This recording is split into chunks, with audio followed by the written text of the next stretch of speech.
This programme is proudly sponsored by BYD, the #1 electric vehicle in the world and the fastest growing brand in the UK car market. BYD and Super League Raw, building our dreams together. And the home of Super League Raw, the Bluebell in Warrington. Make this your pre- and post-game destination for the best food and drink in town.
Today, the entire Rugby League world is mourning after the passing of Sir Billy Boston, a true icon of our game and a giant of British sport. From his remarkable brilliance on the field to the barriers he broke and the inspiration he gave to generations, Sir Billy's legacy will forever be woven into the very fabric of the great game of Rugby League. His name will always stand for that greatness, the courage he showed, and the passion he had for this incredible game that inspired thousands to play it. For Wigan Warriors, he has been more than a legend. He was part of the club's very soul, a trailblazer, a record breaker, and a hero whose achievements may never be matched. Sir Billy Boston leaves behind a legacy that will live on long after his final whistle.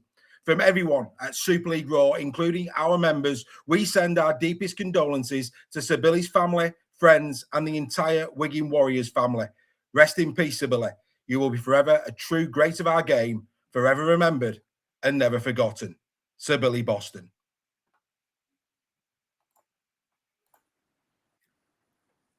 So with me tonight is Stef Sale and, of course, proud Wigan Warriors fan and host of the Final Hooter podcast, Craig Ford. Craig, we'll start with you as a cherry and white. This must have hit you hard this morning, mate. Yeah, just seeing the news break that Sir Billy had died. We'd obviously heard some things that his health had been deteriorating for a while, but it still hits you like a ton of bricks. Sir Billy was an absolute legend at Wigan, and he will be missed by absolutely everybody at the Wigan Warriors community, all the fans, the outpouring of grief, and of course across the entire rugby league community. We've seen already across social media, all the clubs have been coming forward with the condolences. And you're right, he was an absolute legend. Yeah, and you say about the clubs, I dare say we'll probably see scenes very reminiscent of when Rob passed in Leeds. I would expect to see many different coloured shirts in Wigan when Sir Billy is later rest. I mean, obviously, I'm presuming it's going to be Wigan. I know he hailed from Cardiff, but I think he's now fully a part of the Wigan parish, isn't he, Sir Billy? Yeah, he's 100%. He's part of the Wigan legacy. He's part of Wigan's blood almost. Is the adopted son. Obviously, he joined Wigan in 1953. Obviously, he couldn't get into the Welsh Rugby Union due to the prejudices at the time. But obviously, that allowed Wigan to come in. The original offered him £1,000. His mum said, "No, I'll get rid of him for you." Offered him £1,500 in £5 notes on the table. They said, "No, that's not enough." He worked hard for less than £3,000, and then £3,000 appeared, and he came across and started a fantastic career at the Wigan Warriors. He played for Wigan until 1968. Scored 478 tries in 488 games, which was absolutely phenomenal. He won the 1959 to 1960 First Division, three-time Challenge Cup winner, two-time Lancashire Cup winner, and two-time Lancashire League winner and a Lancashire Cup winner. Represented Great Britain, winning the Ashes three times and the World Cup. Like I say, even players, he stopped playing for Wigan in 1968, but even now, even before he was knighted and they made the fuss about it, if he popped up on the screen at the Brick Community Stadium, he was greeted to a standing ovation and chanted, "There's only one Billy Boston." He was just an absolute legend at that club, and he will be forever remembered as truly as a legend. Yeah, I mean, and you touched on it there, of course, why he didn't play rugby union and why he came over to rugby league. And let's not kid ourselves. There was prejudices in rugby league back then, albeit, Wigan gave him a platform, and he is an absolute legend of our sport. And of course, he was the first Knight of the Realm in rugby league, but he was also the first non-white player to be selected for an Australian and New Zealand tour back in '54. So it's not just that he was the first to get a knighthood. There was other firsts that Billy Boston did, and his try-scoring record is second only to the great Brian Bevan. Yeah, he was only played a handful of games for Wigan, and he was on the plane to Australia for the tour. I think he scored something like 32 tries in that tour or something, or 37 tries. It was a phenomenal effort. Yeah, 36 and 18, mate. 36 and 18, yeah. So an absolute phenomenal effort from someone that had basically only just started to play the game of rugby league only a few months earlier, really. Yeah, absolutely. Steph, will bring you in, obviously, and a big thank you from me for allowing me to share your heartfelt tribute from your family today on our socials. You were quick off the bat with that, and it was very heartfelt indeed. And of course, your granddad, Tommy Sale, the great Tommy Sale, knew Billy very well. They both got the Freedom of Wigan together, which again, the photograph was on our titles this evening. Again, as a Sale family, this also for you goes beyond rugby league, doesn't it? Yeah, it does, and I'll be honest with you, it brought all the memories back of losing my granddad today. I actually got that. I was searching for that photo because I knew, obviously, they got the Freedom of the Wigan Borough together in 2000, and I couldn't find it anywhere. And then I just remembered to go and have a look in his book, and there it was. As soon as you opened the page, that picture appeared. So yeah, very very emotional day for me. Not only because we've lost, a true probably one of the greatest, if not the greatest. But also brought a lot of memories back of my granddad and what he did for Lee. That's I can totally know where their family, the Boston family, is, because when you lose somebody like that, it's not only your family, it's the rugby league family that feel it as well. So yeah, really really sad day. Yeah, and like I say, I think the whole rugby league family will come out and mourn the passing of Sir Billy Boston. There's no question about that at all. And of course, you're at home on Thursday night, and knowing Wigan, I think the ticket sales have probably gone through the roof, because like when Rob Burrow, of course, Lee went to Headingley for Rob Burrow's tribute.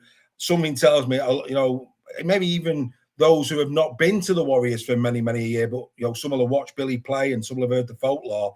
Something tells me it should be standing room only, Craig, surely at the Brick on Thursday. I really hope so. I really hope that all of the community comes out to support, and at this moment it will be, as we know, Wigan do celebrate people very well. That they do, Billy's knighthood last year was phenomenal, and obviously the memory of Joan only a few weeks ago, his wife of 70 years.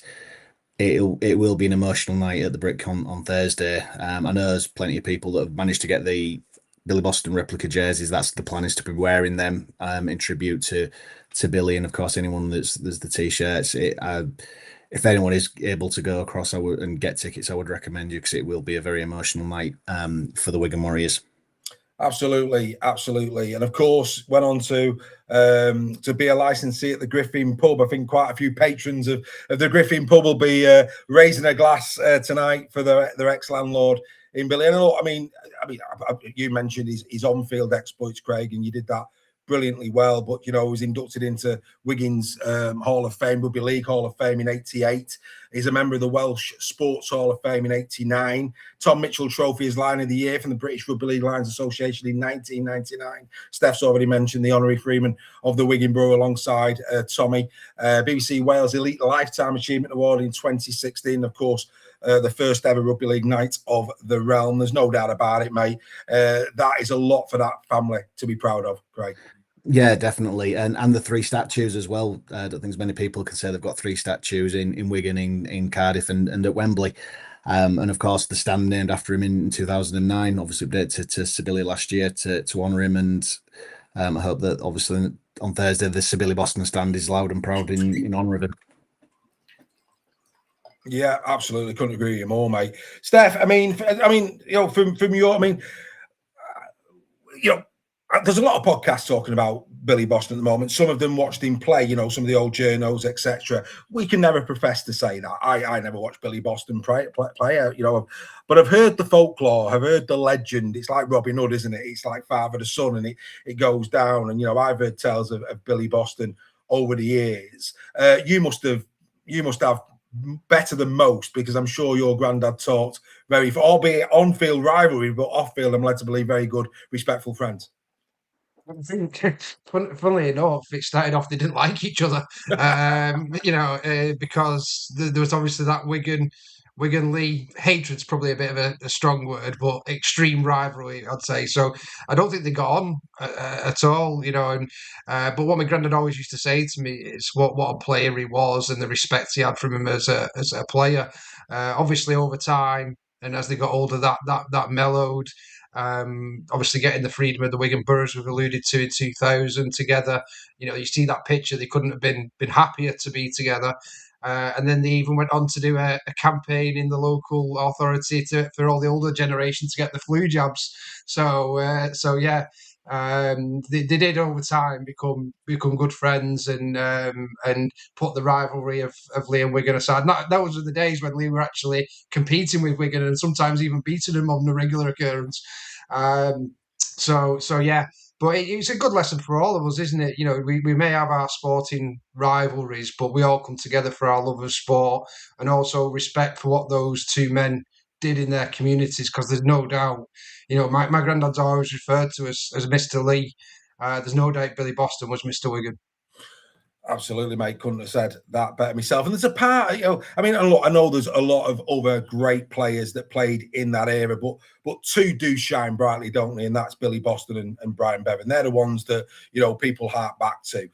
It's almost like a passing of the torch moment. It's a real strange day, Craig, for me, this, because, we've been so used to Billy there throughout the years. We lost Brian, of course, many, many years ago. It does feel like an era's died today. Yeah, it does feel like the end of an era, doesn't it? As we pass on, Sir Billy was always at Wigan. He was forever at the ground. He was always honoured there, and say he was very much respected and loved. And the stadium won't be the same without him, I don't think now. And you're right. That era of that golden era from rugby league from that time is coming to an end. Unfortunately, time waits for no man. But it's still sad to see it go, and it's just to be left with the memories and the conversations that people have and that people share. And it's important that people do share those memories, those that were lucky enough to see him play, and spread them throughout the rugby league community, so that people that weren't, say like myself, that was unfortunate enough to see them, to see him play live, can still experience and get the feeling of what it was like to watch him live and running down the wing and scoring those tries. Yeah, and like I say, we're blessed, and of course, generations to come are blessed that they're going to have so much footage of some of the great pros. Steph's guilty pleasure that played in the Saints shirt in Jamie Lyon, and all these players that have played in the recent era where there's footage galore of them. And of course, and again, it keeps being said, there's not an awful lot of footage of Brian Bevan, of Billy Boston. So it is that word of mouth that is, and like I say, the fact that our generation, I would say even the youngest generation, will this week be learning about Billy Boston, and hopefully that carries on for a few eras yet, and his legacy continues in the Wigan borough for many years to come. Volstagg there saying raise a glass. I will. This is a whiskey. And there's Craig and boys to Sir Billy Boston. May he rest in peace, and maybe with his dear wife, of course, who we lost recently, to Billy Boston. To Billy. Craig, really appreciate your time this evening, mate. Get yourself in the chat, get a bit of standard in there, mate, as you always do every week. But no, really appreciate your time, mate. Final Hooter, of course, will be back on Monday morning for your driving to work. Keep up the good work, mate. Outstanding stuff this week. Okay, Mr. Sale on that. Hey, you might add on. I think you've given him a taste for it again. Lovely stuff. Well done, Craig. Thanks for coming, mate. Really appreciate your time. You take care. All the best. Craig Forth there, Super League Raw member and say proud Wigan Warriors fan. We had to get Craig on to pay that tribute tonight, and rightly so. Also, Nige Bennett, Nige also raising the glass, as is all the members to Sir Billy Boston tonight. Toddy's there as well. Rebecca Frey is with us. Keith Lambert is with us. Quite a few. Wigan Dave. Always had a pint or two in the pub before games, says Wigan Dave. He's with us tonight. Good to have you all. First time I've seen Wigan Dave, so welcome to Super League Raw, Wigan Dave. Get in the chat. Make sure you contribute to tonight's show. It's a shame that we have to start the evening like that, Steph, isn't it? It is, but it's also important, to have those tributes. And, I think Jamie Jones Buchanan put it brilliantly earlier today when he said, the greats have a couple of clubs. The greatest are for all the clubs, and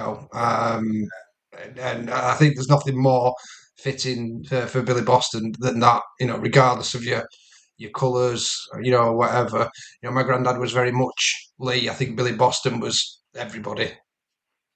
Do you know what I mean? That I do love a good quote. That's a belting quote, isn't it? Because it just sums it up in a sentence exactly. What certain icons of the sport mean to the sport. And, Craig said it there, 3 statues,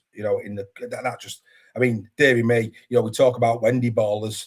Some of the biggest names in Wendy ball haven't got 3 statues in the country. So that, again, in a sport that often gets downplayed, let's celebrate that. One of our own is in bronze in 3 separate locations. He was a man for first, wasn't he? The first black player. The first to get 3 statues, the first to be knighted, he was a man of firsts. He was indeed, and I'll tell you what. Let's look. Like I say, we paid our own tribute there. It's limited because we didn't see him play. We're just living off the folklore. We're living off the memories, and that's what And Steph's more fortunate than I am because his granddad will have told him first-hand stories of Billy Boston. I didn't get that in terms of the real man that he was. But like I say, I think we've done our own little tribute there, and we'll leave it for other people who've probably got more knowledge than us about Billy Boston to carry that on. But we didn't want tonight to go by without starting the show with that level of respect. And again, for the final time, we do send all our love and best wishes to his family and everybody associated with the club, the Wigan Warriors. We know that the Warriors will do him proud on Thursday night, and I look forward to tuning in and watching that. Speaking of first, Mr. Sale, do you know what? Heartwarming stuff. This is heartwarming stuff. Jai Arrow. What a story this is. And do you know what? The art of the possible. Forget politics, forget everything. Just do what is right. And I want to give a massive, massive round of applause to the NRL and to South Sydney Rabbitohs, because he's going to be allowed to be an extra substitute in the last few games of the season so he gets to 100 appearances. And I think this is out on a day of sadness when we've lost Sir Billy and Dolly Parton of all people. I mean, our Dolly as well. Wow, what a day. But this is great news. Jai Arrow getting that opportunity to get to 100. This is a heartwarming moment. And again, something that us on this side of the world will want to tune in on to see those scenes. Yeah, absolutely. And, we're very quick to criticise our sport, but in the hardest and toughest situations, the class always comes out in rugby league. And, I wasn't surprised by this today to hear that. It's the right thing to do, 100%. But not just for him and his family, because obviously that's a huge honour to get to 100 games for any club. But another opportunity for the rugby league family to come together and celebrate what he's achieved over his career. Not to dwell on what we know is coming for him, but to celebrate what he's actually done to the sport as a rugby league player. And I think it's going to be a wonderful occasion for him and his family. Absolutely. Wigan Dave watches us every week. Magical. Become a member, Wigan Dave. Get that QR code done. We need more. I was going to say buy easy, but it's not the day for that, is it? We need more Wigan fans to be part of the final hoops, etc., etc. Consider it. Do the QR code. It'd be good to have your company. Right, mate. I mean, look, not an awful lot of news this week because, of course, the transfer window now, it's done. It's dusted. You know, nobody's going to be moving around anymore. Your club got one of those, of course, in Jack Ashworth. So that's all going to pretty much calm down. We know the NRL thing is going to play out over the next few weeks, and like I said last week, until we know what's going on with that, it's just pure speculation for me. We've spoke about it enough. We'll wait for some sort of real official announcement. But from your perspective, you've not been on weekly for a while. The actual monies that, and by all accounts, an email with very little substance on it coming in. Would you agree that it's right that the first bid was turned down? Yeah, I think it was insulting. You know, when these initial rumours started circulating about the NRL buy, they were talking numbers in the 200 millions, you know, which would obviously revolutionise Super League. To then be given an offer in the region of speculated £30 million over a 5-year period for a 50% stake in our sport. You know, I think Deloitte even valued it at 4 times that. So, 150, wasn't it? 150. Yeah. It was an embarrassing offer, but you know, Peter V'landys is a businessman, and I don't blame him. You know, if he could, you know, if he sensed the panic, you know, the doomsday which is sometimes portrayed by our senior sporting officials in rugby league in Britain, then I don't blame him for putting a cheeky thing as a businessman. But as the rules always go, you never accept the first offer, and I think they should tell him to get on the bike with that one. And then we hear now rumours of a £50 million loan. So, which again will get a similar reaction from myself, with none of that money going to clubs, just big Nige to do what he wants with it, which is you know, very, very concerning in terms of what we know, what track record our governing body has with spending money, don't we? So yeah, it'd be interesting to see what happens. But on the flip side of that, I'm really interested. It's funny because a few years ago, Derek Beaumont peddled the idea of clubs having their own cameras and selling the games themselves. Matt Ellis has now said it, and all the journals seem to think it's a good idea. No, they ridiculed Derek for it 3 years ago, mate.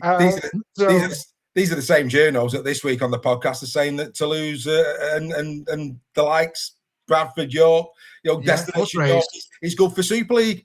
We've been saying that all season, and all of a sudden a couple of results have come in. Toulouse spank KR, and all of a sudden Toulouse is a good thing. Madness, mate. We've been flying that flag from day one. Unbelievable, mate. Like I say, but yeah, people are allowed to change their minds. Of course they are, but we have said it all year. It's a good thing. That's a real. If people are changing their minds, that's a real positive for me. And everyone's entitled to be wrong. And you know, they could very easily have. You know, spun around. You know, then 3 clubs could have got spanked every week. We didn't know that. No. We just had faith in the process and what we know. You know, of limited bits of information, and going to these clubs. You know, I spent a long time in the Championship going to York, Bradford, and Toulouse, and knowing what those clubs could offer. So I had probably a bit more educated view on it. But no, it's good. In all honesty, it's good to see them doing well, and it's good to see them being talked about in a positive light for once. If you're wrong, you're wrong. Great line, love it. No, but you're right. You're right. Look, Destination Rugby League York, Destination Rugby League is a great addition to the calendar. Let's hope and pray that this, you know, again, it's shocking that it hasn't already been announced. But let's hope and pray these clubs get full dispensation, get to go again. They've already been, but again, what's encouraging about York, Bradford, not necessarily Toulouse, but you know, I'm liking the fact that Toulouse are back in French. I'm liking that. I'm really liking that. I think some of the players that Toulouse that have excited us this season have been the likes of Machuja Som, you know, Trappy this weekend, etc. You know, Laguerre, you're a big fan of Benjamin Laguerre. You know, and it's good that if we're going to get a competitive France, you know, Toulouse are doing what, let's be fair, Catalan have struggled to do. Catalan have always brought in a lot of imports, etc. Whereas Toulouse are really back in French, and let's be fair, those lads are turning up. So, you know, Toulouse seem to be comfortable in their own skin. Bradford, we know, are going big for next year, and there's probably more announcements there. We also know on the grapevine that, York, they're pretty much backing that they're going to still be in there. Agencies are rumoured to be going to York.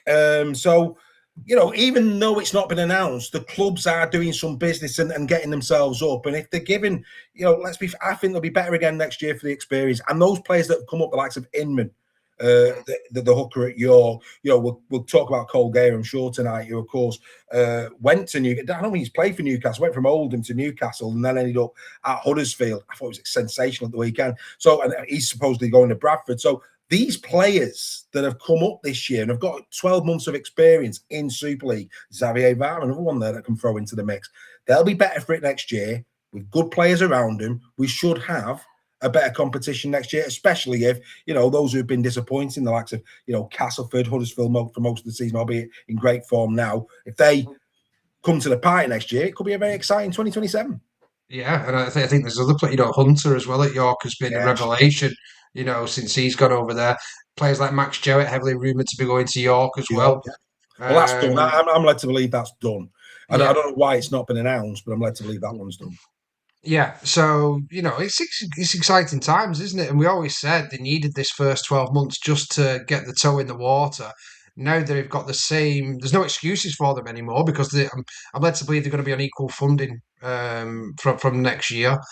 They've got the same recruitment cycle now. They can approach the same players as everybody else, and they've got the same opportunities to sign those players. So it should be really exciting times. But what it has proved, even though we've got to the back end of the season, is we have got the player pool there. I think expanding it to 10 quota players was the right thing to do. We've all seen the talent that can be brought in, and we have been seeing more younger NRL and Queensland Cup, New South Wales Cup players coming over on that rule, which has been fantastic for the sport, and long may that continue. Absolutely, mate. Couldn't agree with you more. Happy days. Last week, of course, we spoke a little bit about it on Captain's Run, didn't we? Get your take on Kevin Walters very briefly. Kevin Walters, the same tellings. Are they going to win the Super League next year? They've every chance. They're a top side in Saints. I think it's more about the culture, isn't it? At St Helens, getting the people there, not necessarily just the playing staff on board with what they're going to do. I think the big benefit for Saints for Aben recruiting him is it's going to be very difficult for ex-players, fans, etc., to criticise him, given his track record and what he's done with the game. And he will command respect straight away because of what he's done previously. And I know his club record is not amazing compared to some other coaches, but there's a reason he got the head coach's job at Australia. He's a fantastic coach. And the other big plus side for Saints is if they can offload some players, relatively Jackson Hastings will not be there next year. I think there's going to be quite a few of those players that are transferred out to maybe your likes of York and Bradford and given another chance in Super League. But what that will do is enable St Helens to sign some quality players, because the one thing that will happen with Kevin Walters is he will attract big name and good players, and he's also got a great network for those up and coming players that need a chance, that aren't quite breaking into the Super League, into the NRL, sorry, but will do in the Super League. So I think it's a real positive for Saints, and one that caught everybody off guard as well, which is always brilliant because it gets boring sometimes, doesn't it? You can't beat a good surprise at 5:30 in the morning. No, you can't. Well, especially when you're up at 5:30 in the morning. But no, you're absolutely spot on. You're absolutely spot on. Just on Jackson Hastings, let's just go with the flow tonight. We'll have a little debate and conversation, as we always do. Believe it or not, it's like being in the car, mate, isn't it? It's like being in the car tonight, just me and you chatting away. Before you know it, we'll lose an hour because that's what tends to happen. Your mobile signal will probably go in a minute. Yeah, probably will. Yeah, like it does in car. Yeah. But anyway, don't. Hey, we don't need the gremlins, mate. Don't rub the lamp. But no, to Jackson Hastings, right now. Let's be fair. That's a shocker. Yeah, an absolute shocker at the weekend from Jackson Hastings. To get a 3-match ban for striking out, which is what he's done, which is a big no-no. Great, don't get me wrong. The fans enjoyed it, I'm sure, in the stadium. Bit of biff and all that, but you can't do it. He's got a 3-game ban. That's probably his St Helens career over. And I think what that's probably going to have done now for Jackson Hastings, it's probably going to feed those people who've been disappointed with Jackson Hastings being captain and all the rest of it that's gone this year. And he's only got himself to blame. I mean, statistically speaking, Hastings has been very good. He's been their highest try assister with 29 this season. He's been absolutely superb in that respect. But if you're going to get the captain's label, you've got to behave better than that. And this is going to be concerning for wherever he goes next. There's a couple of clubs that are rumoured to be in or potentially in for Jackson Hastings. And because it's a 12-month cycle where the points are concerned, it's going to be a problem because, that they'll have to take that into account because next year, any misdemeanors and he's going to be sitting on the bench. Well, I think the clubs that were interested in him or potentially interested in him won't mind that because they could probably knock 50 grand off his wages because of that. His value has dropped, so they might pick him up on a song because of that. But I've heard some rubbish saying that he's not been that important to St Helens. He's the second highest assistant in the league. Yeah, in a Saints team that's been for the middle part of the season. People forget they were top of the league, for the first 10 weeks or whatever it was. Very disappointing middle part of the season. But in that side, he's still managed to get those. It's incredible. He's only 3 behind Jake Connor, who's playing in that lead side. That scores for fun. So yeah, very very disappointing. He's a captain of the club. You'd expect. These days you can't throw punches. It's as simple as that. So maybe there's a bit of he knows he's going and he didn't really care, and that maybe crept in. But no, I think it's really interesting as well. We've not seen any footage of it. I don't know why that is. I think that what points to a wider problem in our game in terms of the cameras and stuff, doesn't it? It had gone from coast to coast, hadn't it? In fairness to the cameras, it sounds like it was the linesman, wasn't it? It wasn't a Sky main game, though, was it? It was a red button game. So there's something like half the cameras for when it's only on the red button. So that's why even when play's gone, they always seem to capture off the thing if it's a main event game. So, but yeah, it was moment of madness, but. I thought we were going to get. Do you remember? What was his name? Glenn Stewart in Australia. Do you remember when he got sent off and they were walking off and then a massive punch? I thought we were going to get that. It looked like it for a while, didn't it? That's iconic, isn't it? We can all say it's not good, but I'm not having it. Anybody doesn't enjoy it. Well, look, at the end of the day, bit of biff. We all like a bit of biff. It's just handbags these days, isn't it? It gets the crowd going, but it's not like the good. It's not like Billy's day, is it? It's not like Billy's day. He knew what a bit of biff was about. I can't remember. I can't remember the last time I saw a player actually throw a punch. I can remember, obviously, swinging arms that have hit Ben Garcia. Ben Garcia a couple of years. Garcia. Yeah. Happy days, and he sat down and all for a few games. I'll tell you what, we've not done cucumber sandwiches for a while, but I had to take a double take. Great game.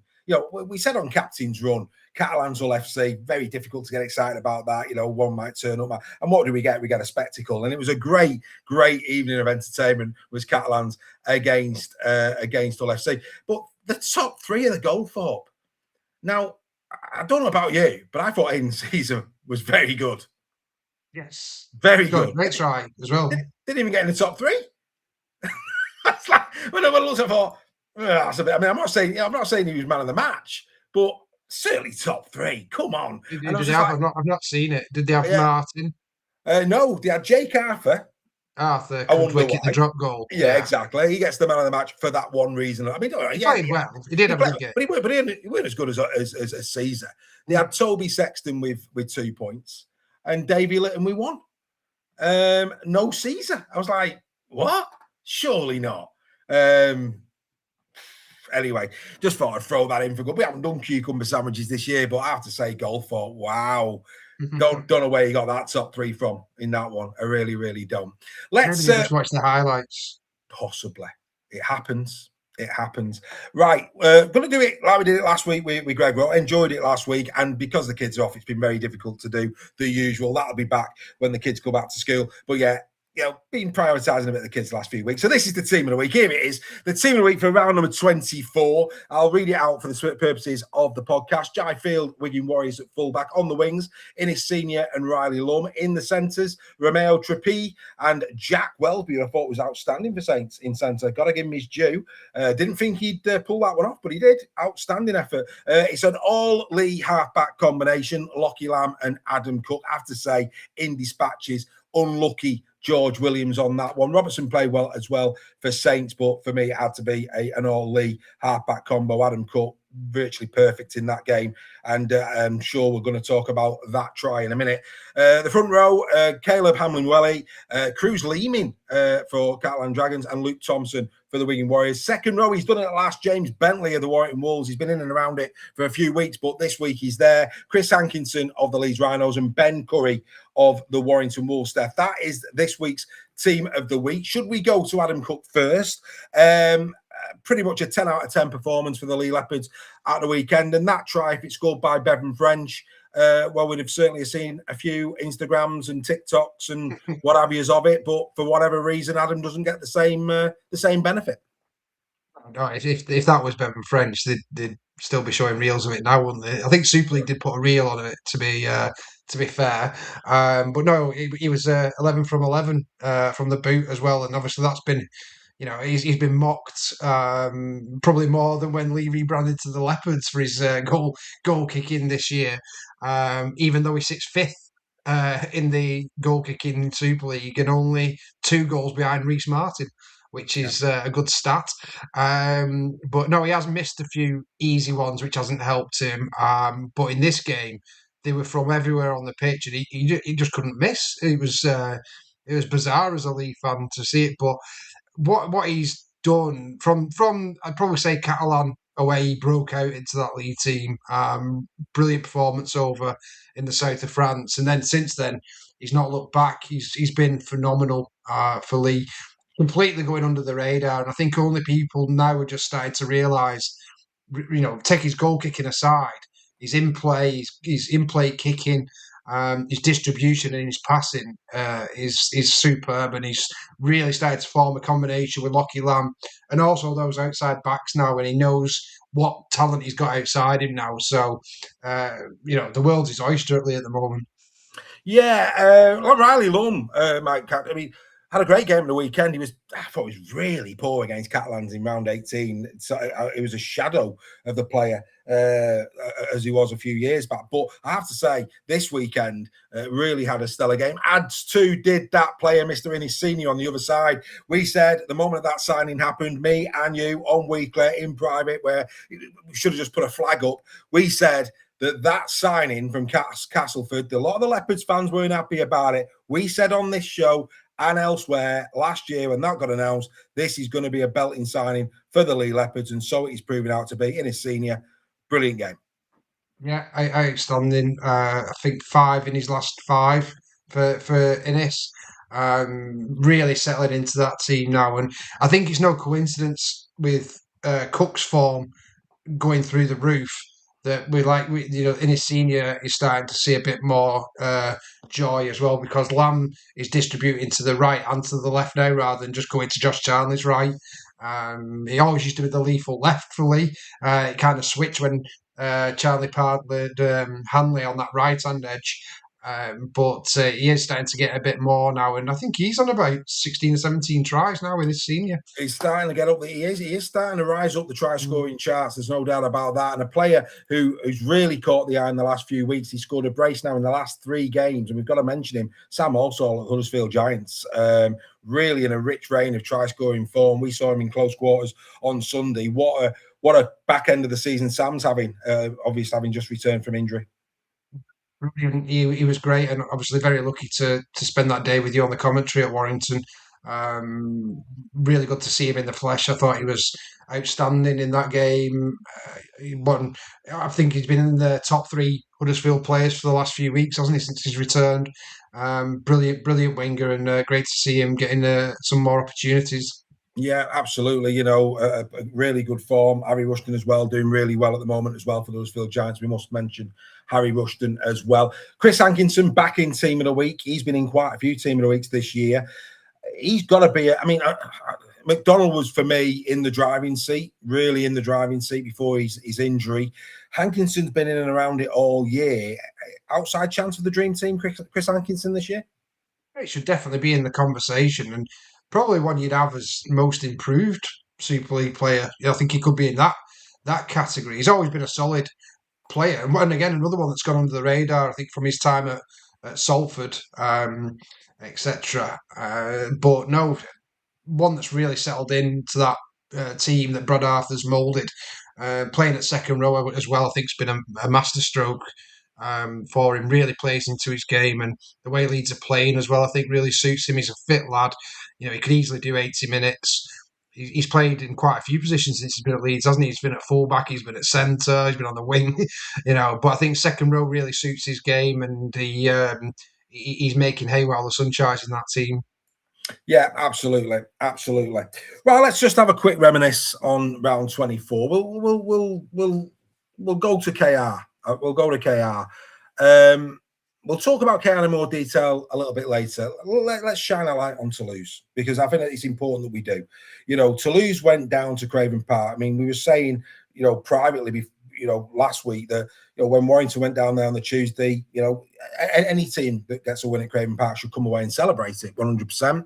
Toulouse went down there and arguably did a better job than Warrington did on the Tuesday night. I mean, they absolutely were ruthless. I mean, some of their tries were simply superb. The Triinty one from backfield, Laguerre was in great form. Yeah, they really did.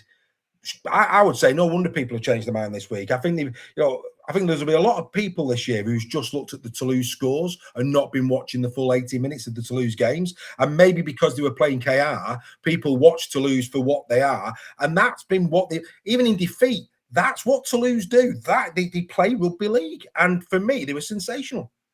Yeah, they play with the typical French flair. They remind me of the French rugby union side. When they play, it's kind of real heads up, play what's in front of you rugby league, and that makes for a really exciting brand of rugby league. Sometimes not the best defensively. Sometimes errors become more frequent because of that style. But there's no doubt when they get it right, they get it right. But I think the big one for me, I mean, everyone's having a big do at KR at the moment. And probably you could say rightly so, as quadruple, they've definitely gone down a couple of years from where they were. And that's kind of to be expected, given they've not had a week off apart from the pre-season. Every game they could have played it. They've not had a rest, have they? They've played in every single one. And Willie Peters is not someone who rotates his squad, or probably hasn't got the ability to rotate his squad as much as a club like Wigan can, or St Helens, etc. In this game, it was 6-6 at half time. It was a really good match. It was really enjoyable, and KR played their part in that. So they should be credited for that. You would criticise that second half. I thought defensively they looked tired. They looked like they weren't, devoid of a bit of confidence as well, which is unusual for KR. And whether that's the other factor is obviously the 3 games. Warrington have dealt with that really, really well. But Warrington, I think, have got more squad depth they can bring through and bring into games and rotate a bit more than what KR have. So I think that's also played a part. But you're right to say, don't take anything away from Toulouse, because that second half, they were phenomenal. And I think regardless who they were playing, and that's not just an out the cuff an off the cuff statement. We've seen it. They can do it against the best. Yeah. But to do that at KR, the big thing they did is silence that crowd. And I've never seen Craven Park empty as fast as that. 10 minutes to go, and you've got to give credit to Toulouse for doing that, because they really put a show on that second half and scored some brilliant tries. But you'd also question KR's defence for a couple of them as well. Yeah, I mean, Toddy there in the chat. Hey up, Toddy, mate. Hope you well. Since February 2023, OKR have played every single week, bar 2. Had that, the World Club Championship, etc. Emotionally, I get all of that. But here's the thing, and you've touched on it, and we always call it straight. Last year, we had scenes at Craven Park, little respect, partisan crowd, all the rest of it. I made my feelings known at Vegas this year that I felt it was disrespectful to Leeds the way the start of that game started with the Erasure single on the pitch. It was almost like Leeds were there just to make the numbers up, and boy, did Leeds show them. I felt that was a little bit wrong at the time. You've had all that hullabaloo, and now there's a little bit of pressure there. There's a little bit of squeeze. They're still in the playoffs. As you say there, to see those stands, and the problem that KR have got, it's a big white seated stand.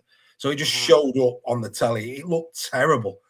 We know a lot of KR fans left 20 minutes before the end of the Challenge Cup final. Now, I'll be honest with you, I find that really bizarre. I don't get it. And, I saw as well on social media, they were being called out for booing the players. It was we were booing the referee. Well, there was nothing wrong with that Triinty try. Nothing wrong with it at all. There was, it came from deep. There was no hint of a forward pass. It was all tickety-boo, and they booed. Now,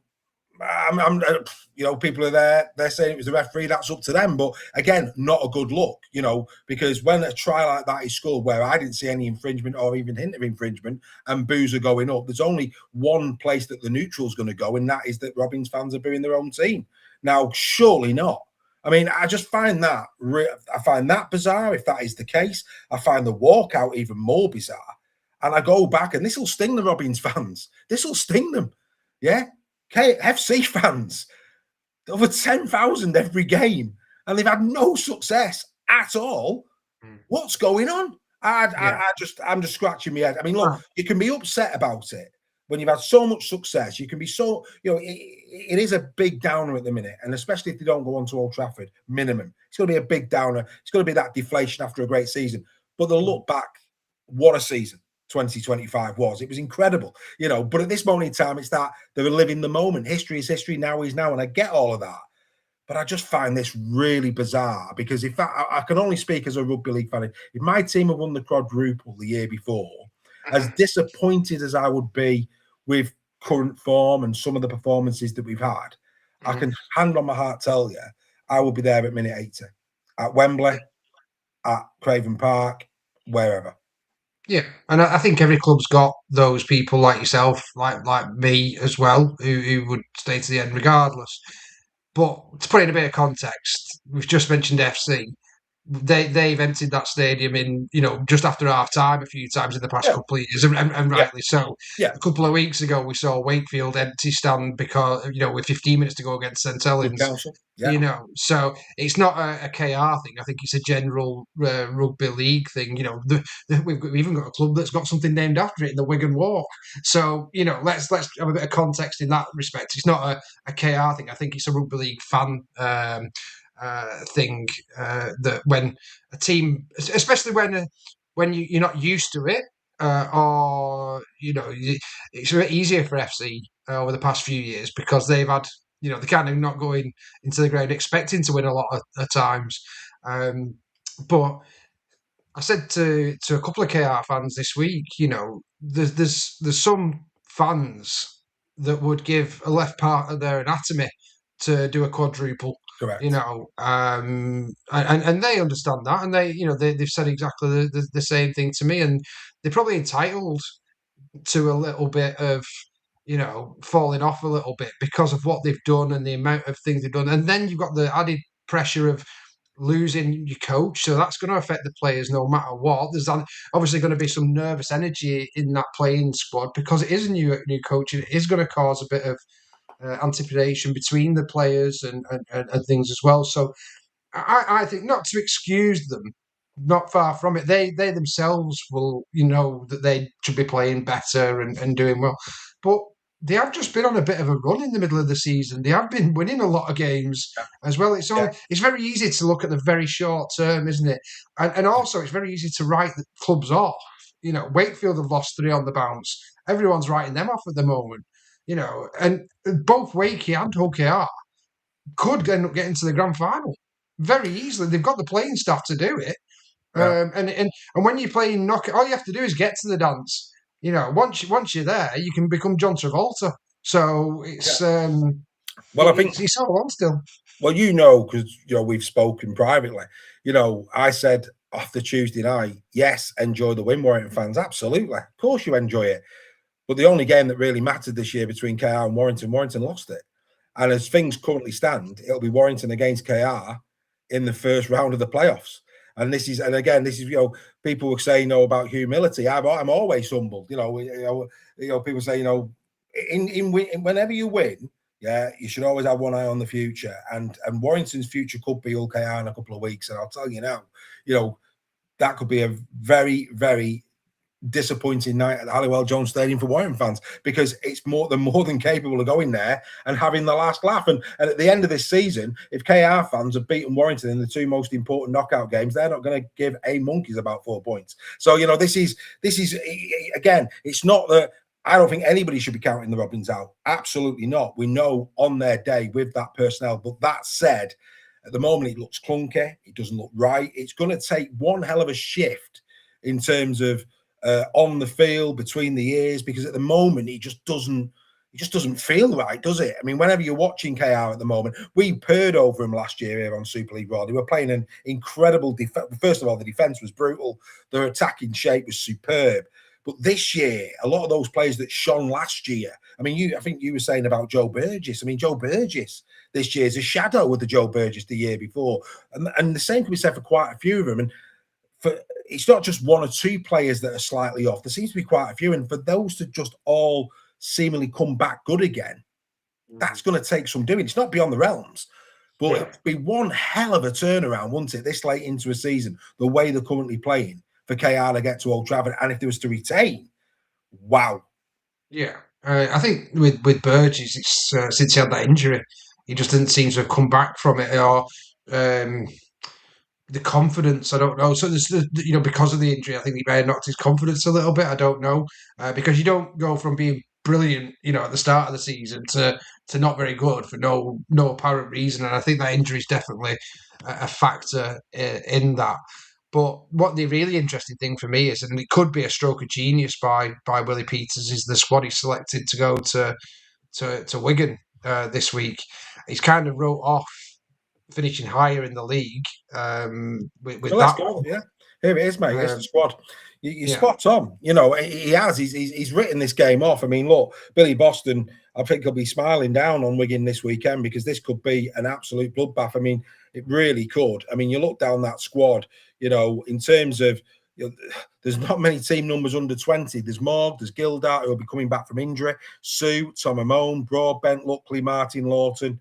And then you're getting into the likes of Noah Booth, etc., Jack Charles, the likes Flynn Oldham there, a lad I know well. I'd love to think Flynn will get a game, but I don't think he will, because he does play fullback. But they could put Arthur Morgan in the half, and he does get his shot. And if he does, there's a name for you KR fans, Flynn Oldham at fullback. If he does get picked, keep an eye out for that kid, without doubt. But you're right. I mean, you look at the league table at this moment in time. Saints have only got a plus of 64. The Robins have got a plus of 285. The Saints this week have got Leeds.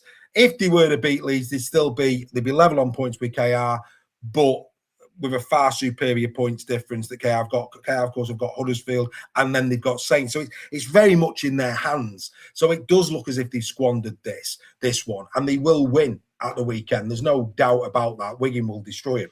I've got no doubt in my mind, and you can quote me as saying that right now at 20:53 on Tuesday. Wigan will destroy KR on Thursday night. I've got no doubt whatsoever. Where do you sit on that squad? Because, of course, Wigan, there's that big debate about Wigan before the Challenge Cup final. Was it right? Was it wrong? There were fit players. People saying a bit different with KR. They played so much rugby in a confined space of time. It's not too dissimilar. And, in the spirit of fairness, we were, there was comments made in the membership. There was comments made on Super League Raw Weekly. It wasn't a good look for the sport. There's nothing wrong with it. They're entitled to do it. We get that. We know that. What's your take on it, Steph? Yeah, I think there's a bit of difference. I think Wigan only had two of their regular first team squad that actually were in that 117. There's a lot more first team players named in that squad, so it's going to be a lot more than what Wigan did. I think you've also got to factor in the 3-3. There's a bit of a player welfare, justification there from KR as well. That some of those players may need a rest because of that.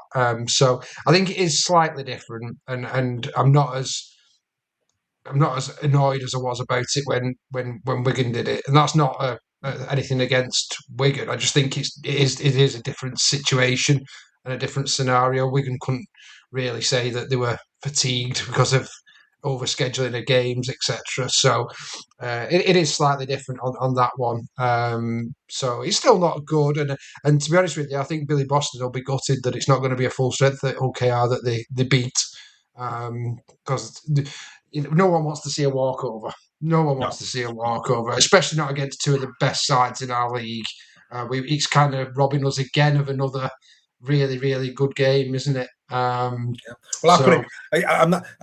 I put him for overtime today for Thursday because what's the point? I was really looking forward to that game. Now, what the points are putting for? Well, the point's going to be off the field, isn't it? Before that, with the tributes that they're going to do to Billy Boston. So I'll catch that. I won't catch the game, but I'll certainly be there for that opening gambit with Sibylle, and I'm really looking forward to that. Now, really good. And in the chat as well, got to give credit to Gary Hutch, who's quickly come out, and rightly, I wouldn't expect anything less from Mr. Hutchinson, that he was at Wembley until minute 18. He was also there at minute 18. And of course, for those KR fans who remained in the stadium, they got to see young Louis Gorman's try, and he showed a clean pair of heels, did the young man.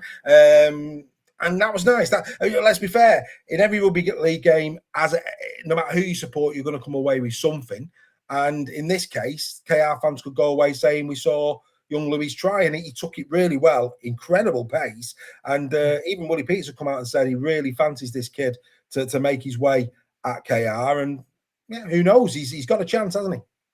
Definitely. And I think with this one as well, it's also important to remember what KR have achieved. Where they've come from, and there's none more so than myself who appreciates that, because KR very similar club to my own in terms of where they were and relegation and building a club. Going from 4,000 attendance to regularly selling out Craven Park, which is a phenomenal achievement for it. To do that. I know how much hard work. What Hudgell's done at that club. And Lakin. The things that they've done there. The improvements they've made, the innovations such as Craven Street, bringing hope back into the east side of Hull, and that fan base has been a phenomenal story to see. From Gaz O'Brien's drop goal to where they are now is a phenomenal achievement, and they've got everything. You'd say to those fans in 2015, you're going to win a quadruple and beat Brisbane Broncos, and you're going to do it in your arch rival's house and rename it Craven Street West or whatever they did. They do not believe you. So yes, every club should deserve some criticism for sometimes, and the problem KR have got now is they've set the standard so high that even the smallest drop off is going to attract criticism. But I think the fans should ignore that and just focus on what they've achieved, the growth they've had, where they've gone to as a club now, being one of the top, if not the top side in the competition, and really celebrate that. Have a bit of a thing, and maybe go on and win the grand final. What a story that would be, and that would be great for the game if they went back to back and did it, and it would probably be an underdog story now, which would be again an amazing story for our sport. But it will be unbelievable. I mean, based on what they've served up thus far, I mean, since the World Club Challenge, it's been very rocky. I know they got to the Challenge Cup final. Arguably, one of their better performances of the season was that semi-final win over Warrington, no doubt about it. That it clicked that day, and it can click any day. And just before we move on from KR, we've never played the great game of rugby league at that level. But if we were players, what would inspire you more between the ears in terms of switching yourself back on? Empty stands, which is what they saw after Toulouse, or looking in the eyes of supporters, full stands? What would give you the greatest motivation? It's a big question, that, and I don't know the answer to it. Yeah, and it won't be the first time those players will have seen an empty stand, and they also understand as well that people pay the money, and I'd rather see an empty stand than booze, if I'm being honest. Yeah, so it's disrespectful. I think booze is disrespectful. If those booze were aimed at the players having won a quadruple, that borders on disrespectful in terms of what they've said. Exactly. So sometimes it's better to keep your mouth shut and just walk away, and that's maybe and like I said, it's only a focus on them because it's happened to them this week. You know, we've had it at Saints this year as a bit of walking out with 30 minutes to go and stuff. So it's not a KR thing. It's a fickle rugby league fan. And every club's got them. And they're entitled to do that, you know, as well. They pay their money. They're entitled. If they're not enjoying themselves, you know, if I wasn't enjoying a film, I'd walk out. You know, simple as that. But it's a bit different because it's your club, and you've got the. But then you've also got to remember that it's a bit like Lee. You know, Lee had 2,000 hardcore supporters. Since 2023, all they've really seen is really good performances. Been in pretty much every game. You know, so you get those new ones who are just as passionate, you know, and it's great that they've got those new fans, but maybe they've not been there in the darkest times and they don't understand it. They're to be tested. That's it. And all clubs have got them. I'm not saying that all clubs. And I think the problem is the ones that get upset about it the most when, you know, journalists, podcasts pick up on it are the hardcore fans who would never do that. You know, and are just probably as disappointed as anybody else that they've left. So it swings and roundabouts. It's KR this week. It'll be, you know, if Lee go to Huddersfield next week and this week, sorry, and lose by 30 because Huddersfield could, you know, potentially do that with the way they're playing at the moment. We'll be the next ones that get grief for it. So it swings and roundabouts. You just got to, you know, take it on the chin and move on. Absolutely, it's not over yet. But I think it's well worth a conversation, and we've had it. Rebecca Frey, she's off to watch Wigan against KR. Steph, keep your phone on. Oh, that's an inside joke. Rebecca, bless her. We hope we have a good time down there, Rebecca. She's got her tickets to the Tackle Talkers, and they'll look after her now. So you don't really need to keep your phone on. The girls will look after her, no doubt about it. But Rebecca's going to be down there this weekend to watch that. Great to see Rebecca going to more games and enjoying the rugby league, which is absolutely fantastic. I tell you what, let's just bring him in. Little All, you know, now look. Little All's a big old KR fan. We all know, you know, and what's the best thing to do when your team has lost 2 on the spin? Get yourself on holiday. But he's that much of a pro. He sent us his video from his balcony. Here he is. What Would Oliver Say is proudly sponsored by South Coast Lane Carpets. From shag pile to vinyl, nylon to wool, you are guaranteed to find the right fit for your home. Contact them today and tell them Oliver sent you.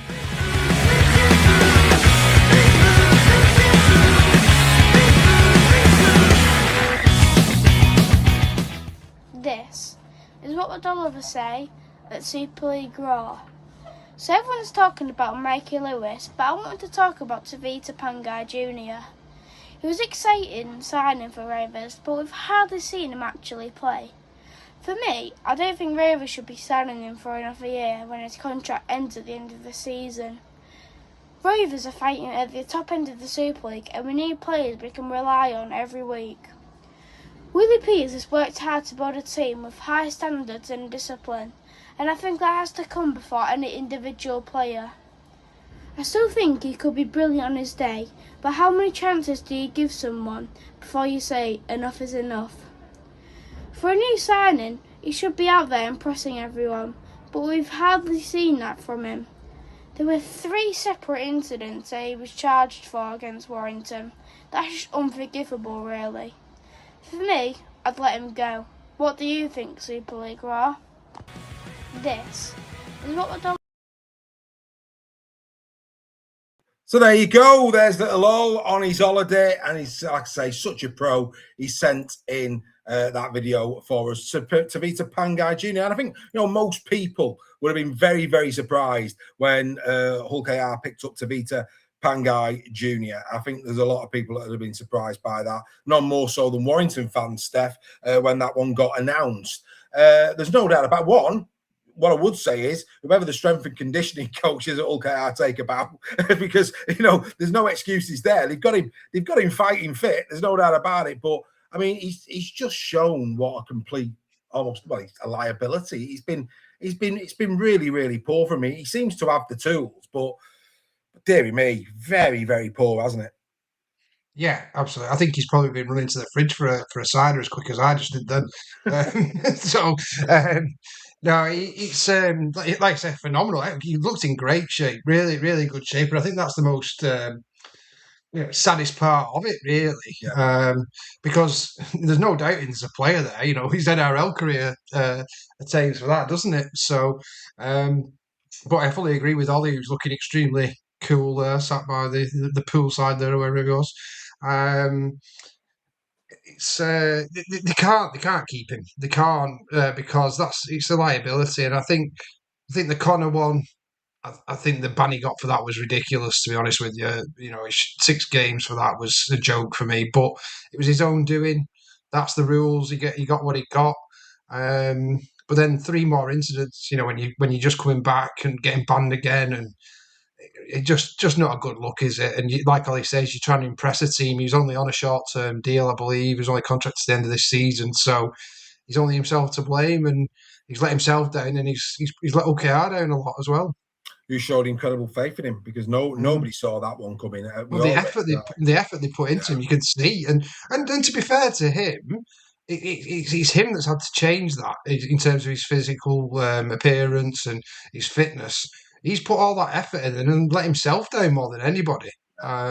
So, yeah, sad to see, and I hope he does get another club, and just for him personally, because obviously it'll be. It's a bit like with Mike. He'll have been devastated that he's got another ban, and the repercussions of that for his contract status at KR. So hopefully he gets another opportunity elsewhere, and he learns from it. I think that's enough on KR. Like I say, I think Wigan have got a bye this weekend, and yeah, there you go. So, I don't think you need to worry about getting his number and name on your back. Not that you would. I don't think he'll be there next year, mate. I'd be very surprised if he was. Right, let's get into where we currently stand, Steph. So, of course, this is the league table.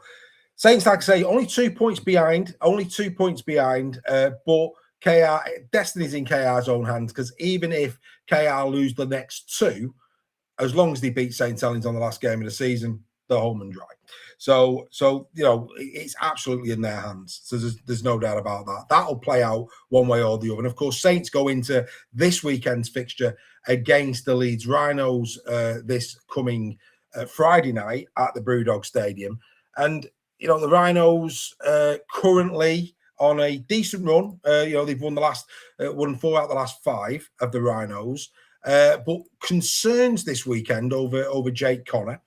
Had Hastings have been playing based on the performance against Castleford, because let's be fair, up to that discretion, Saints were in the box seat. Saints were purring. They were fine. That could have been a really interesting game. If Leeds are on and they're switched on, they should dispatch Saints this weekend. Not a problem. That puts 6 to bed for me anyway. But have we seen enough from Saints recently to suggest that even without Jackson Hastings, they could upset the Leeds Rhinos? No, not for me. I think when you take the second most try assist in Super League out of a team that's already been, Connor might not be there. Well, he might not be. But the problem is for Saints is they've no George Whitby. Some people would have you believe that Whitby would have been in front of Hastings this year. St Helens. Yeah, we'll leave that one there as well. But no, I think it's a massive. You take the top sister out of any team, it's going to have a negative impact. I think Leeds are a far better side than St Helens anyway. You add that into the equation.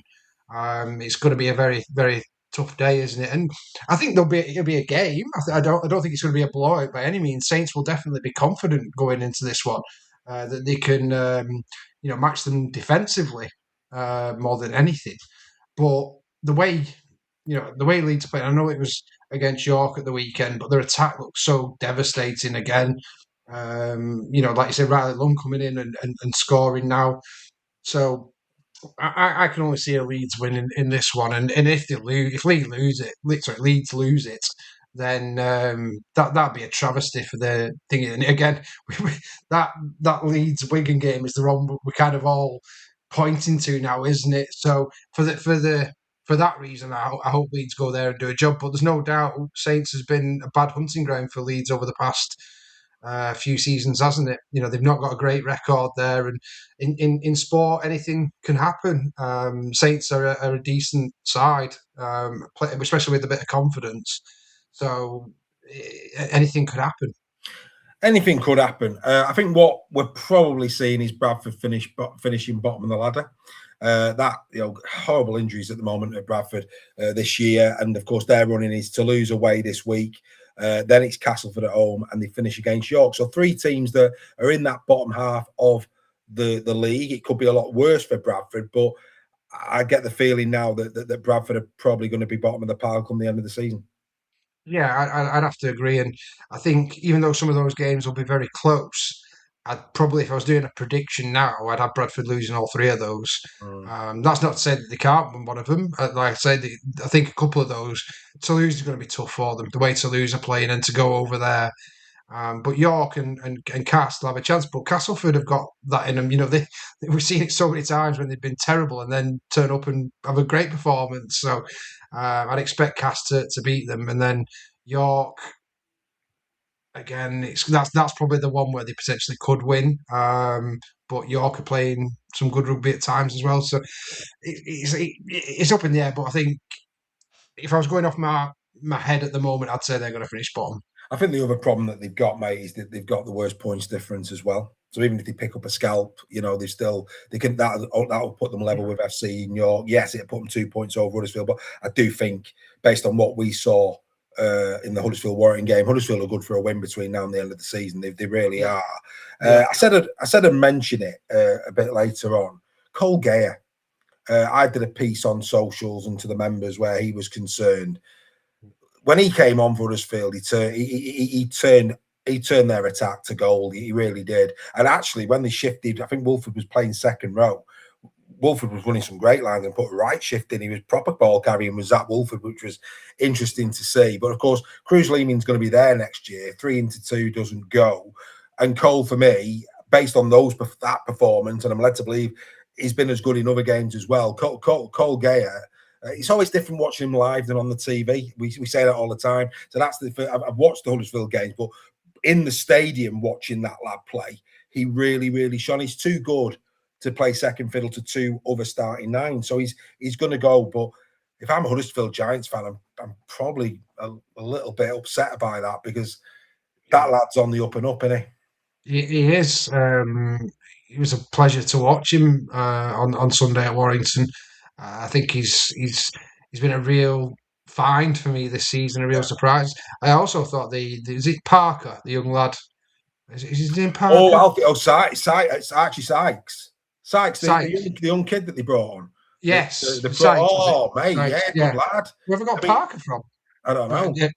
Sykes. That's I think it's Paul Sykes, I'm thinking. Archie Sykes. I mean, I was talking to Barry Rushton about him at full time, and not the biggest of lads, but God, he's strong. I mean, he ran with some real deliberate intent, didn't he? Yeah, really, really good. But just to go back on Geyer, I'd probably put him in the category of Jasom and Hunter at York in terms of surprises. Players that have burst on and have been so impressive to watch. They've been brilliant. But yeah, Geyer would be a great pickup for somebody. Real good pickup. Bradford, I'm led to believe he's going to be going to Bradford. Bradford are assembling a really good squad for Vegas, Steph. I hope so. Maybe we'll get a competitive game this time. Let's hope so. The dross that we've been served up for the last 2. Happy days, mate. Happy days. Right. I mean, look, let's get into what's left. Here it is. Of course, these are the run-ins. I mentioned Huddersfield there. Huddersfield, of course, they play. I mean, all of a sudden, I think that's the game around. I think, it was going to be Wigan KR. I think it certainly was going to be that. Leeds Saints, people would argue. Yeah, possibly. It's up there with Leeds Saints now for me. I think that, Lear in great form. And I think you having seen Huddersfield in close quarters on Sunday, you I'm sure would say that is going to be a real battle at the AQ Stadium this week. Yeah, 100%. And I think we've had news today that it's unlikely Armstrong's going to feature again. So Gaz O'Brien potentially coming in at fullback for Lee, which he'll do a good job for us. But I'm really looking forward to this game. I think Huddersfield have improved massively under the new coach. He's been, a bit of a process, and I think he said himself when he was recruited by Huddersfield, it's going to get worse before it gets better. The real positive for the Giants fans, the amazing Giants fans, the real faithful Giants fans, is that we've seen that improvement, and I think after what was looking like a horror season, they can come out of this season now with a bit of pride in what the team's delivered, and I made up for them that's the case, because the fans deserve that. Ken David deserves that. And it's great that they've seen a reaction. And what that does as well is it builds some optimism for next year for them. This season, obviously, I wouldn't say it's a write-off now. They can still, they've got lots of pride to play for. I doubt they're going to finish bottom, which is great. That's another spoon that they can't be hit over the head with if that is the case. So I made up for them in that respect. But it takes a lot to turn a team around to a play. And Huddersfield were serving up some dross, given the players that they had on the field, and even their ardent fans would admit that. To now see where they are, competing with Warrington at Warrington, they were great on Sunday. There's a couple of small moments in that game that really cost Huddersfield.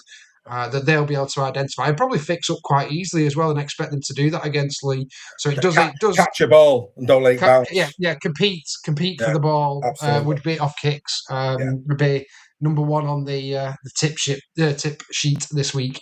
But I think it's going to be a real good game between the Giants and the Leopards this week, and I'm looking forward to being there in person.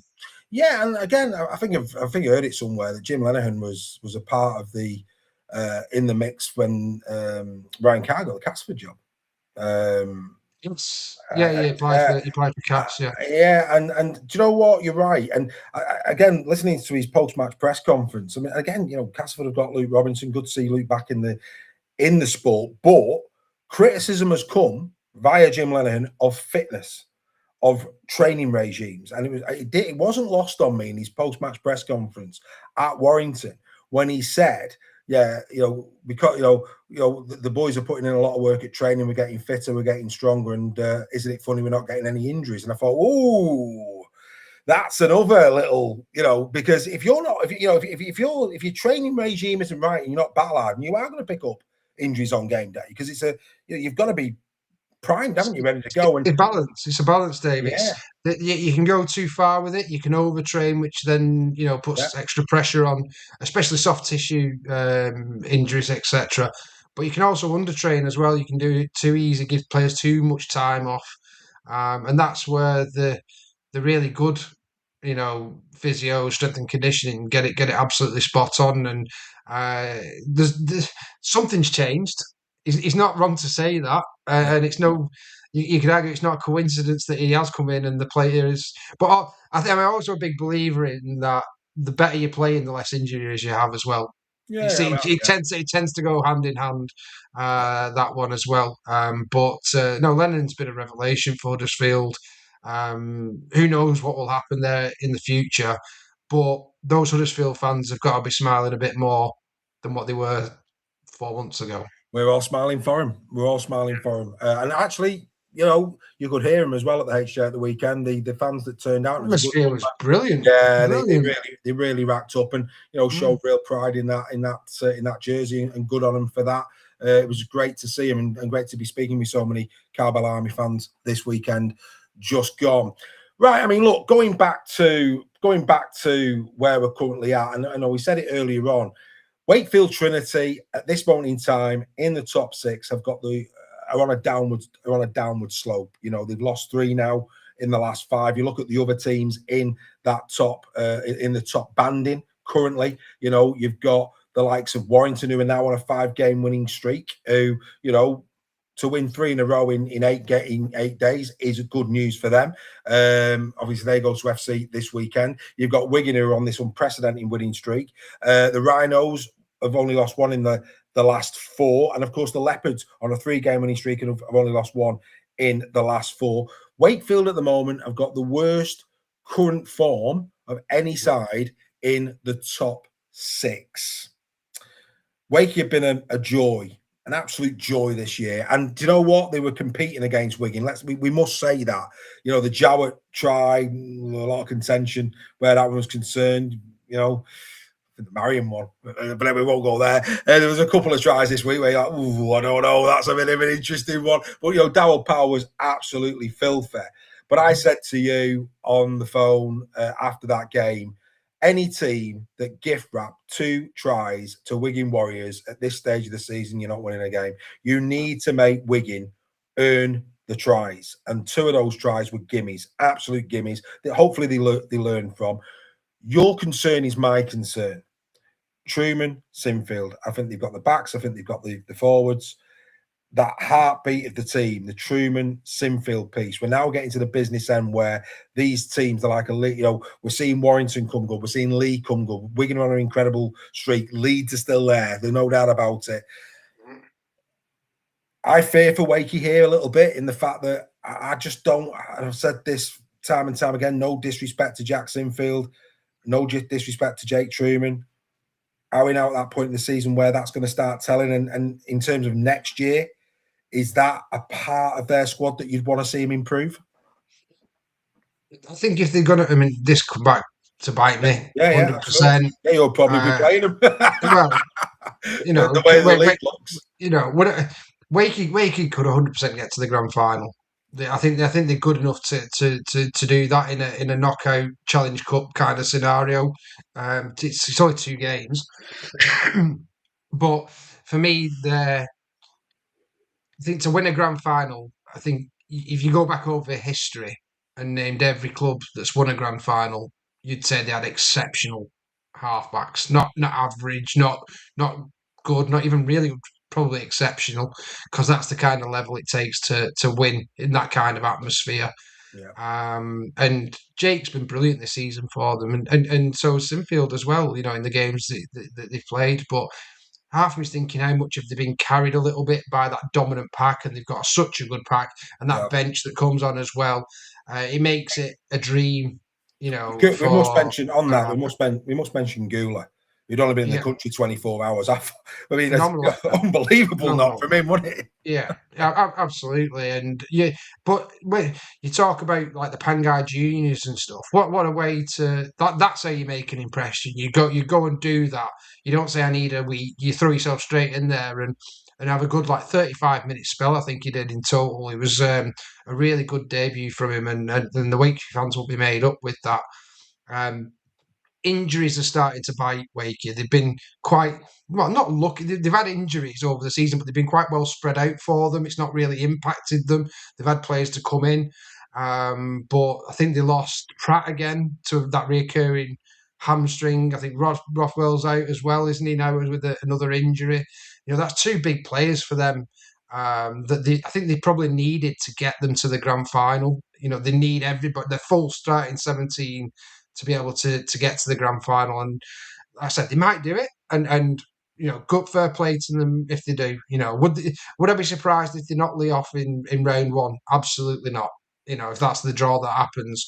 But I think it might just be one step too far for them this season. But what a season they've had, and what a platform they've got to build on, and what an exciting, not to write them off, and I'm not writing them off. I said they could do it, but it's a great platform regardless of what happens this season for next season, when they've got some undoubted quality coming into that team. Roger Tutavashek, for God's sake, you know, that, you know, who, as a rugby league fan who's not looking forward to seeing that, and let's hope his rehab from his ACL is going well in that respect. But again, another club, phenomenal turnaround. Matt Ellis, what he's done there in the stadium, and selling out that 9,000 capacity crowd, brilliant for Wakefield. And we need every club to be having these successes, every club to be having these crowd increases. And it's easier said than done. And having a very wealthy backer helps, but money's not everything. It's passion. It's getting things right. Money can help, but it doesn't guarantee it. And you've got to applaud Steve Mills there for the recruitment he's done, Darryl Powell for the coaching job. All these things have got to fall in place to have success. Like at Lee, Derek could have chucked loads of money, but I don't think if they'd got anybody other than Adrian Lamb or very few people, we wouldn't have had the success. Chris Chester played a big part in that as well. And that's what I mean about you've got to get everything aligned to be a top 6 side in thinking, if you're not Wigan, Leeds kind of thing. Yeah, I mean, looking at the table, it's starting. I mean, look, the squad that KR have announced for the Wigan game is a big disadvantage to Warrington's hopes of getting second spot. They're not overtaking the Leeds Rhinos. The way at the moment they're 42 points in difference behind Wigan. Well, I think that's gonna be extended big time now at the weekend. So I think what we're seeing here, top 3 probably stays as it is. It's going to be Leeds, Wigan, then Warrington as a top 3. And on form, it looks as though Lee could get 4th with Wakey 5th and KR 6th. That would be my prediction at the moment, based on the games that these teams have got. I find it very hard to think. I mean, don't get me wrong, Wakefield could go to 6th. But I mean, let's take a look at their final 3 games. I think they beat York, and because they beat York this week, that will put them on 34 points. But after that, if Warrington and Lee was to do them, and KR was to beat Huddersfield and Saints, it would be KR who finished 5th on points difference. So for me, I think Lee now. And I'm going to ask you about Warrington in a minute. I'm going to talk about Lee. It makes sense. You see what I did there. In terms of Lee, look, I think I think it feels a little bit different to a few years ago, where Lee virtually every game was a knockout game. I think the way that the games have ebbed and flowed a little bit this season has probably helped them a little bit. I think Jack Ashworth's going to be a good pickup. I really do. I think I think you said it to me on the phone. That I think you also said it on Hooter, where he's going to give you a little bit more point of difference when you have to take the big boys off after 25 minutes. He's going to steady that ship. You've lacked a little bit of size there, so I think he'll do a job. And I think there's a lot in Jack Ashworth that he could benefit you with. I think the way you're playing, I think it was interesting you said that Armstrong's not there, and I think you're going to need Armstrong in those playoffs the way Armstrong's been playing. But if Armstrong is playing at fullback, the form of Handler is incredible, absolutely incredible. Your 2 wingers we know can score tries if you give them the ball. You've got arguably at the moment, I mean, certainly last weekend, probably as they were in our team of the week, the on-form halfbacks and there. Williams is playing well, Connor's playing well, etc. But you've got 2 halfbacks there who are playing collectively very, very well, really, really well at this moment in time. So that's a positive. We don't need to talk about Horn, certainly not Papa. I think there was a few doubts early in the season, but I think Horn's now proved his worth in terms of the interchange 9. And I think you got that. And of course, starting 9. Starting 9 with Papa on, yeah. And I think that's been the change. That's been the difference. And it's been a good difference. And then, of course, you've got, arguably one of the best prop forwards, albeit he played loose forward last week, which was interesting, in Joe Offen and Gowie. But versatility, outstanding. I think Lee are a genuine threat. I really do. I think they're coming good. I said to you, everybody expected Lee to beat Bradford. Everybody. Yeah. But when you beat a team 62-10, that is a statement, even though it's Bradford.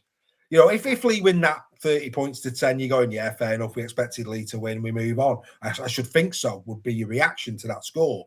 But when you're seeing 62, you're thinking, hang on, this is a team who are up for it. This is a team who's smelling blood. This is a team who's got that real bite in them. That I'm smelling blood, and we're just going to keep plowing it on. We're going to keep playing. We're going to get as many points as we possibly can. That's a very dangerous animal indeed. So I think Lee, for me, I think Lee. I would be very surprised if Lee wasn't in the semi-final. I'm not saying they're getting to Old Trafford. I think when we get to the semi-finals, I think they should be, and I hope to God they are, 2 brilliant games of rugby league, whoever gets there, because I think we have got genuine, even if KR get to the form aside where if KR are in the semi-final, they will turn up. I've got no doubt about that whatsoever. So I think we're in for 2 really, really good semi-finals. But if I had to be pushed now, teams 3 to 6, and somebody said, right, pick the two you think are going to go semi-final, I would be picking Lee as one of those teams. That's my take as somebody with no skin in the game where Lee's concerned. The way they're playing, I would put Lee in the semi. Don't know what's going to happen after that, but I'd put them in the semi. Your thoughts on that? Yeah, I think the good. But if you go on form over the last 20 rounds, and obviously I'm including 20 because Lee had a disastrous start with injuries and whatnot. Lee a third, joint second in terms of form, which probably people will go, wow, I wouldn't have thought that. So they have been playing really well. I think the big difference now is the bench all of a sudden is not looking as average as it was when you've got Edwin Ipapi on there, Jacob Alec-Wickie, Ashworth, and Matt Davis, who's a very underrated player, a proper workhorse at Lee. So all of a sudden, we're not seeing that drop off when Mulhern and Joe Fingari go off. Isaac Lee, who's been playing prop now, and they've been putting Lewis Brogan there, who's another one who's been phenomenal for Lee this season. And again, another player that half of Super League fans would probably not even know who he was, but has been brilliant for Lee. So it's looking good, and it's all about hitting your form at the right time. The only thing that I think derails it for Lee is if they pick up a couple of more injuries, and that's always been Lee's.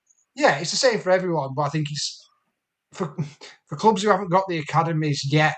They're still to see the benefits of that, what they've invested in, which hopefully in the next 3-4 years we're gonna see from Lee, because I know they are investing heavily in it and signing some really good young local talent at the moment. But that's always going to be the Achilles heel of clubs like Lee, Wakefield, Hull KR. If injuries happen, you're screwed. But I think Lee have already proved, any team this season that can go to Headingley and win, and win when you're not even the better side, and I say we weren't the better side. No, defence wins games. Defence were superb, but people forgetting that we outscored them 4-2. We scored 4 brilliant tries against Leeds, so we broke down Leeds' defence 4 times at Headingley. So yes, a lot of people have focused on the defence of that, and it was superb. But we also scored some superb tries against one of the best defensive sides in the competition in their own back garden. So on the day, Lee have 100% got a chance of beating anybody. I think the only one, Hull KR, ironically, they've lost 2 twice this year, and Wigan. That's always been the stumbling block for Lee, hasn't it? The last hurdle that they can't go over is going to Wigan and beating Wigan. And it may be that we end up in that situation again this year, and we fall again at that point. But do you know what, mate? I don't. If you finish 4th, then it's probably going to be it could be a possibility. The mad thing about those semi-finals for me, so the first rounds of the playoffs, it looks like it's going to be Warrington against Wake York KR and Lee against Wake York KR. It looks that way. There could be a surprise in one of those 2 games easily, and you say like Lee can be. I think all of those teams can beat each other on the day, and I think we're in for what should be a brilliant playoff series. You saw Warrington against Huddersfield at the weekend. You also, of course, you watch all the Warrington's games. I know you do.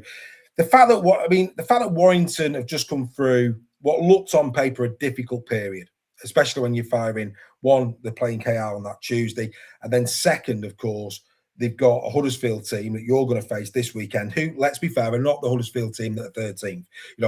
If this version of Huddersfield had been in there since day dot, they would not be 13th. I would probably say got to be in that region, absolutely. And I'd go as far as to say minimum.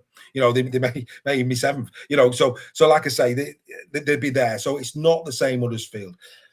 Having watched Warrington over that period get 3 wins on a bounce, what's your thoughts on Warrington at this moment in time? I mean, there's a lot of people saying Warrington will be delighted that nobody's really giving them any chance. Nobody's talking Warrington, even now. Other news stories are bigger. KR's drop off in form, Wigan, Leeds, whatever. Nobody's really talking Warrington. What's your thoughts on him, having seen him up close at the weekend? Yeah, and it's the same, since Lee have been back in the league. Lee have gone under the radar, been written off. Warrington, it's always your year. We were actually talking about car books at Castleford the other day, Yeah. And I said Warrington should have a burger van called Always Our Steer. You know, that'd be a great little advertising for them for a burger van. Hey, there's an idea. We're doing burgers at Warrington next year. Stef Sale in an apron. Good lad. Yeah, Well done. absolutely. Yeah, if we've got for Castleford when they recruit Paul Rowley, we've got a sandwich van, Rowley's Rolls. Rowley's Rolls. Do Do you know we haven't spoke about that, but it's got to be Rowley, surely. Well, Gotta we'll be. see. Anyway, this wasn't the question. You asked me about Warrington. I think the problem with Warrington have got. I know you were quietly hoping for that second position, and there was going to be a chance of that. I think that's been derailed by the KR squad because of the points difference. I think we're going to see a massacre at Wigan on, and I hope we don't. For the game, I hope it's really close. But I think that could really go against Warrington this week in terms of that, because it would mean Wigan having to lose 2 games because of that, and I just don't see that happening. And I don't see Leeds losing 2 either. So I think that's it for Warrington's top 2 ambitions. Yeah. But I think they definitely finished 3rd, which is a great achievement for Warrington, given where that's not being condescending. No. Based on the last few seasons, I think that's a really good result for them, and they've deserved it. And you're right, they have gone under the radar with injuries to key players as well. George Williams, particularly. Thulis, now injured again. Will he be back? He is going to be back. He's going to be back. But even with that adversity, they've still managed to pick off the wins and put some really good performances together. I think really your only blot recently has been against Lee, hasn't it, ironically. But no, Warrington are a really good side, and with George Williams in it, are even more dangerous now. And then you've got that little bit of magic from you and Irwin as well, which makes Warrington incredibly dangerous when he comes back into the side. So, there's always, we've already done the joke on it, but I wouldn't be surprised if Warrington got to the grand final. I really wouldn't. If hand on heart, I can't see him winning it. I think Leeds and Wigan are both better than Warrington if you go squad for squad. Yeah. But you don't win games on squad for squad. It's on the day, any given Sunday. Yeah. And I think just on the point of you say about depth for squad. Young Lockie Webster at the weekend at Warrington, Kai Taylor-Ray, Fulis has been outstanding at fullback for Warrington this year. You've got Kai Taylor-Ray who's not getting, at the minute he's been not getting in the team. They're just biding the time where Kai Taylor-Ray is concerned. Lockie Webster at the weekend, when we talked about Huddersfield's frailties in terms of the high kicks and, that nobody taking ownership of the situation. I thought Lachlan Webster at fullback for Warrington for his years, everyone won it. Everyone, that's my ball. And he took them. And you're right. I mean, so many people, I said 2028, I still maintain Warrington, I think, should be a real competitive force. And we're talking grand final, not necessarily, I'm not going to say win, but I'm talking a grand final force in 2028 on the trajectory they've got with the youngsters coming through and the other people that are bringing in. That could be where the sweet spot is for Warrington. I did not give them any chance at all this year of getting to Old Trafford, never in a million years.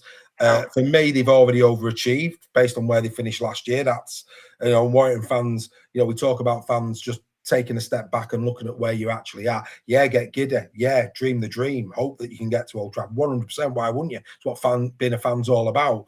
But I think when the dust settles, if Warrington do get to the semi-finals this year, based on what they achieved last year, then, that's been a hell of a turnaround year on year. Then it's about, can they build again next year? And of course, there'll be the Steve McNamara debate next year if the wheels fall off. So that'll be another thing that we'll be talking about next year. I think given the very recent history with Warrington, this has been a successful season, regardless what happens from now on in. Yeah. Sam's been great since he came in, and obviously last year was a bit of a backward step, but this year, it's a real positive sign that they've been able to do that. My only reservation with Warrington this year, I think, is a massive loss, which has gone a bit under the radar, is Toff Sipley. Yeah, huge. He massively impressed me when we played at the Sports. Really, just scored a really good try. We all know how important packs are, specifically to make that platform for your superstars to go and be the superstars and do all the fancy stuff. So for me, that's a big concern because it looks like he's out for the gone. season. Yeah, he's gone for the season. And he has. I mean, the same spirit as Wakefield. You were saying about Wakefield's pack, that point of difference, 25 in. They've been using Sipley in that role, and he's been very, very potent. And you're right to say that's a big blow for Warrington at this end of the season. Yeah. You'd maybe say they were one pack short, one person in the pack short. I agree. Well, they happened all year for me. I remember a very wise person once telling me someone was one pack member short and they wouldn't make the playoffs. Who was that? He's in the chat all the time. It's in the chat. I did, but I have to say, we both have said, in fairness, that we felt that you needed that extra middle unit. We did, but I've never once said you wouldn't be in the playoffs.